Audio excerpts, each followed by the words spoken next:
A paz do Senhor Jesus, vamos para mais um dia do nosso devocional, que se encontra no livro de Esther, capítulo de número 3, versículo 8, que diz: E Amã disse ao rei Xerxes: Existe um povo espalhado e disperso entre os povos em todas as províncias do teu reino, cujas leis são diferentes das leis de todos os povos, e que não obedece às leis do rei. Por isso não convém ao rei tolerá-lo. Nós vamos ver aqui nesse versículo, a partir do versículo 7, nós vamos ver um plano de Ramã para matar todos os judeus. Então, esse versículo ele vai narrar o momento em que o vilão, Ramã, ele articula um plano de genocídio contra todo o povo judeu. Então, ele vai manipular o rei Xerxes, o Assuero, pode ser assim chamado, usando o misticismo, e o suborno para legalizar a destruição de uma minoria do Império Persa. Vamos observar que tudo isso vai começar porque Mardoqueu ele não vai se prostrar, ele não vai adorar. Reverenciá-lo é uma coisa, nós reconhecemos uma pessoa pela sua posição, enfim, honrá-lo, isso é até justo, mas adorar alguém, como Amã queria ser adorado, queria ser considerado até mesmo um Deus, mas nós vamos ver que Mardoqueu ele não se dobra. E com isso, Amã ele vai querer não só destruir, Mardoqueu, mas sim todos os judeus, e ele vai armar uma estratégia. A palavra do Senhor diz no versículo de número 7 que ele vai lançar sorte. No primeiro mês, que é o mês de Nissan, ao 12º ano do rei Xerxes, lançaram o Pur, isto é, a sorte diante de Ramã, para saber o dia e o mês do extermínio, e caiu no 12º mês, no mês de Adar. Vamos observar que Ramã ele vai ordenar, que se lance o Pur. O Pur era uma espécie de sorteio mágico, para determinar o dia e o mês exato em que os judeus deveriam ser exterminados. E a sorte ele cai no 13º dia do mês de Adar. Vamos observar que isso vai significar, isso mostra o que? A dependência de Amã na astrologia, e nos deuses pagãos. Mas o texto ele revela a soberania divina, já que o intervalo de quase um ano, dá tempo para que Esther e Mardoqueu, ele venha agir.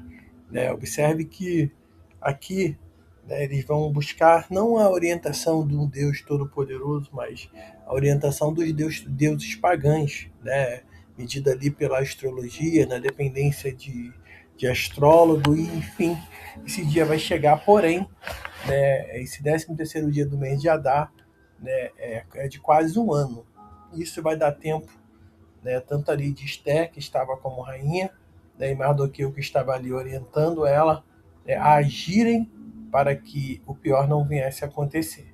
Observamos também, a partir do versículo 8, que é uma manipulação do rei. Amã ele vai mentir.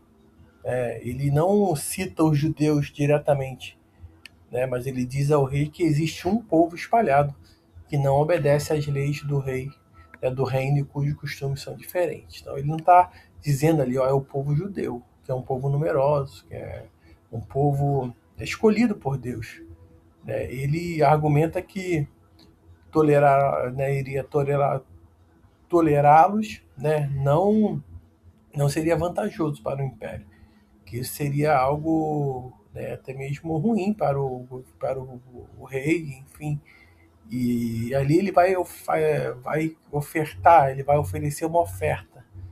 A mãe ele oferece uma fortuna ali, podemos dizer, gigantesca, de 10.000 talentos de prata, ao Tesouro Real como recompensa, pelas perdas econômicas que o extermínio causaria. Então o rei ele cego ali pela ganância, porque se ele viesse ter algum prejuízo, estava sendo reparado com esses 10.000 talentos de prata, então ele estava cego pela ganância, e confiando em Amã, ele vai entregar seu próprio anel, o selo, para oficializar a lei.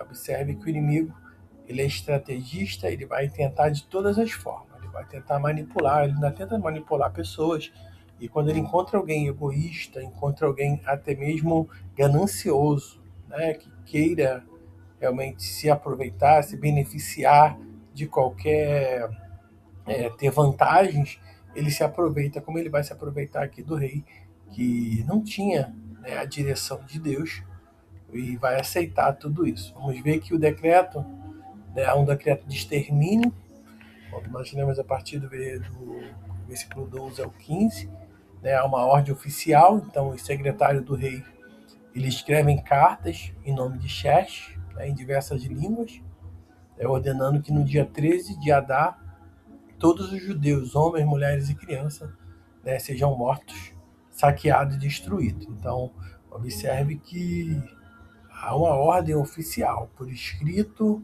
onde eles estão ficar sabendo, porém, não devemos esquecer que ainda tinha mais ou menos um ano para que isso viesse a acontecer. Então, há um impacto imediato quando essa lei, esse decreto ele é emitido, né? Então é fixado na capital Suzã, enquanto Ramã e o rei, né, se sentam para beber e celebrar a nova ordem, né, a cidade de Suzã vai ficar em total confusão e desespero. O que nós aprendemos dentro dessa passagem? Né? Esse capítulo ele representa a crise máxima da história.